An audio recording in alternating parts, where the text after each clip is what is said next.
नमस्कार मित्रांनो. ठरलं तर मग या सिरियलमध्ये खूप रंजक अशा घटना घडल्या. त्यापैकी काही गोष्टी सांगण्याचा मी प्रयत्न करतो. प्रियाला रिंगण करून मध्ये जाळ कडेला लावलेला असतो. सर्वजण तिला झापत असतात. तिच्या केलेल्या चुकींची जाणीव करून देत असतात. अश्विन देखील बोलायचं थांबत नाही आणि या दोघी ज्यांनी कानामागं मारलेल्या असतात त्या दोघी देखील तिला चांगलंच झापून काढतात. स्वतःच्या आईला वाचवू शकत नाही ही कोणती करंटी मुलगी तू, असं सर्वजण बोलत असतात. अश्विन तर तिला नीच असं म्हणून बोलतो. अर्जुन, सायली हे देखील तिला चांगलंच झापतात. आता हे दोघेही तिथून जाणार असतात त्यावेळेस आभार आहे एवढा चांगला निर्णय घेण्यासाठी तुम्ही अर्जुन, सायली आमची निवड केलीत. त्याच वेळेस कल्पना आणि प्रतिमा देखील खूप शांत बसून ऐकत नसतात. ते देखील बडबड करतात. स्वतःच्या आईला वाचवण्याची ताकद तुझ्यामध्ये नाही, तू कसली मुलगी माझी, असं ती जाणीवसारखी करून देत असते. आता सर्वजण घरात निघून जातात आणि या ज्या आहेत दोघी त्या देखील निघून जातात.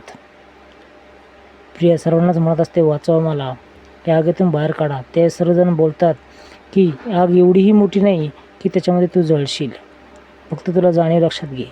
आता ही प्रिया आतमध्ये असते स्टोअरूममध्ये. त्याच वेळेस रविराज बाहेरून मोठमोठ्याने आवाज देतो. त्यावेळेस आता बाबांच्या पाया पडावं लागेल असं ती बोलते आणि किल्लेदार इथं आला आहे असं ती बोलते. प्रताप बाहेर येतो आणि त्यावेळेस रविराज बोलतो, ह्या मुलीला तिथं का ठेवलं आहेस? स्टोअरूममध्ये जागा का दिली? हिला बाहेर का नाही काढलं? आमच्या घरात तिला जागा नाही आणि तुमच्या घरात तिला जागा देऊ नका. ती जागा देण्याची लायकीचीच नाही. ती हात जोडते, विनवणी करते, माझं ऐका. त्यावेळेस तू माझी मुलगी नाही असं रविराज बोलतो. आता त्यावेळेस सर्वजण बोलत असतात आणि हिला बाहेर काढलं नाही, का नाही काढलं? याच्यानंतर अश्विन बोलतो, ती वेळ लवकरच येईल. आणि रविराज बोलतो, ह्या गोष्टीला देखील माझा दुजोरा असणार आहे. मी कधीच तुला अडवणार नाही, योग्य तर निर्णय घे असं बोलून दाखवतो. त्यानंतर रविराज, सायली आणि अर्जुन तिथून गेस्ट रूमकडे निघून जातात.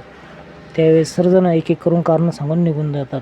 आता रविराजला आतमध्ये सायली घडलेला सगळं प्रसंग सांगते आणि प्रतिमा आणि प्रियामध्ये काहीच बॉन्डिंग नाही हे कसं आम्ही सिद्ध केलं आहे हे रविराजला सांगतात. त्यावेळेस रविराजला शॉक बसतो आणि प्रतिमा देखील त्याच विचाराची आहे की प्रिया मुलगी नाही हे त्याला देखील कळतं. त्यानंतर सायली, प्रतिमा आणि रविराज या दोघांच्याही जवळ जाते.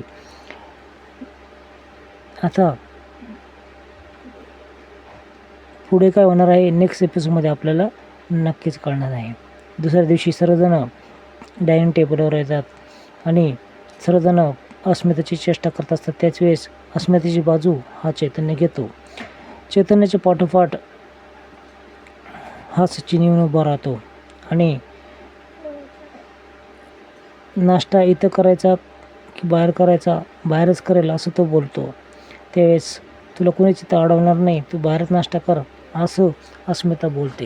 कारण सायली पुढे येऊन त्याला नाश्ता देणार असते पण ती नाश्ता देऊन देत नाही.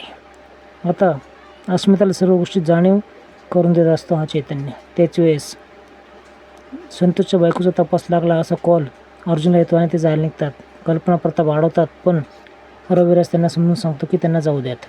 आता दुसऱ्या दिवशी तुम्हाला कळणार आहे की ही जागेचे डॉक्युमेंट जे आहेत ती चोरते आणि पुरून ठेवताना एक लेडीज अर्जुन सायलीला कॉल लावते.